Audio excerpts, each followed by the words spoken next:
سکھر میں جلسہ تھا اور ختم بخاری تھا، بخاری شریف کی آخری حدیث کا سبق تھا، تو اس کے لیے انہوں نے مجھے بلایا تھا کہ ہماری خواہش ہے کہ آخری حدیث پر بیان تم کرو۔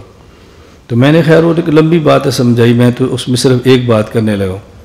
میں نے کہا بھی ہمارے ہاں مردوں کا نصاب عورتوں کے نصاب سے مختلف ہے، کیونکہ مرد اور عورت کی فطرت کے تقاضے الگ ہیں، اس لیے ہم نے دونوں کا نصاب بھی الگ رکھا ہوا ہے۔ مرد جو بخاری پڑھتے ہیں تو ان کی آخری حدیث اور ہے، کلمتان حبیبتان۔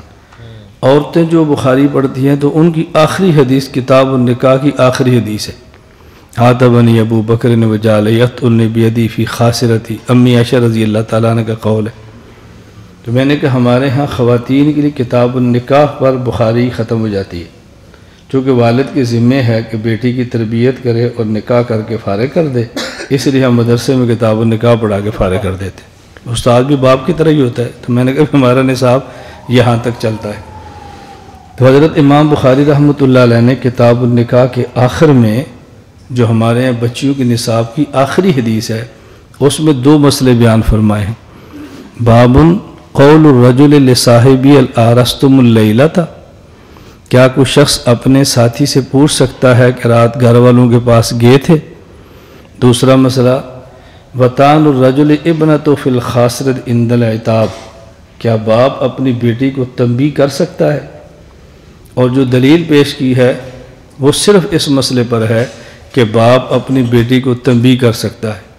تو امام بخاری نے مسئلے دو بتائے ہیں اور ایک مسئلے پر دلیل دی ہے اور ایک پر نہیں دی، ایک پر حدیث بیان کی اور ایک پر حدیث بیان نہیں کی۔ کیوں نہیں کی اس کے الگ جوابات ہیں، لیکن یہ طے شدہ ہے کہ امام بخاری نے حدیث بیان نہیں کی۔ تو میں نے کہا جو لوگ بخاری کا دعویٰ کریں ان کو اس پہ نہیں لڑنا چاہیے کہ ہر مسئلے پہ حدیث کا ہونا ضروری ہے، کیونکہ امام بخاری کا اسلوب ہے ایک مسئلہ بیان کیا ہے تو حدیث بیان کی ہے، اور دوسرا مسئلہ بیان کیا ہے تو حدیث بیان نہیں کی۔ اب اس کا یہ معنی نہیں کہ اس پر حدیث ہے ہی نہیں، حدیث ہے، امام بخاری نے بیان بھی نہیں کی اور ہم نے امام بخاری سے مانگی بھی نہیں ہے۔ اسے کہتے ہیں بلا مطالبہ دلیل، کہ دلیل ہوتی ہے لیکن دلیل کا مطالبہ نہیں کرتے۔ پھر عجیب بات یہ کہ امام بخاری رحمۃ اللہ علیہ نے اس میں جو دلیل بیان کی ہے وہ قرآن کریم کی آیت پیش نہیں کی، رسول اللہ صلی اللہ علیہ وسلم کا ارشاد پیش نہیں کیا۔ امی عائشہ کا قول ہے عاتبنی ابو بکر، میرے والد نے مجھے ڈانٹا۔ اب ڈانٹنے والا بھی صحابی ہے، جس کو ڈانٹا جا رہا ہے وہ بھی صحابیہ ہے، تو اس کا مطلب یہ ہے کہ امام بخاری کا ذہن یہ ہے کہ دلیل کے طور پہ قرآن بھی پیش ہو سکتا ہے، حدیث بھی پیش ہو سکتی ہے اور صحابی بھی پیش ہو سکتا ہے۔ تو جو صحابہ کو حجت نہ مانے اس کا بخاری سے کیا تعلق ہے؟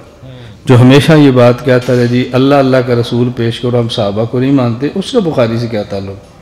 اب دیکھو اگر بخاری صحیح طرح سمجھا لی جائے تو بخاری کے بعد کوئی فتنہ رہ جاتا ہے۔ میں اس لیے کبھی کہتا ہوں کہ ہم ختم بخاری کرتے ہیں، اہمیت بخاری کی بتاتے ہیں لیکن بخاری کھولتے نہیں ہیں۔ اہمیت ہم بتا دیتے ہیں، استعمال دوسرے کر لیتے ہیں، تو اہمیت بھی بتائیں اور استعمال کر کے بھی بتائیں کہ بخاری شریف کے اندر ہے کیا، تاکہ بات بالکل کھلتی چلی جائے۔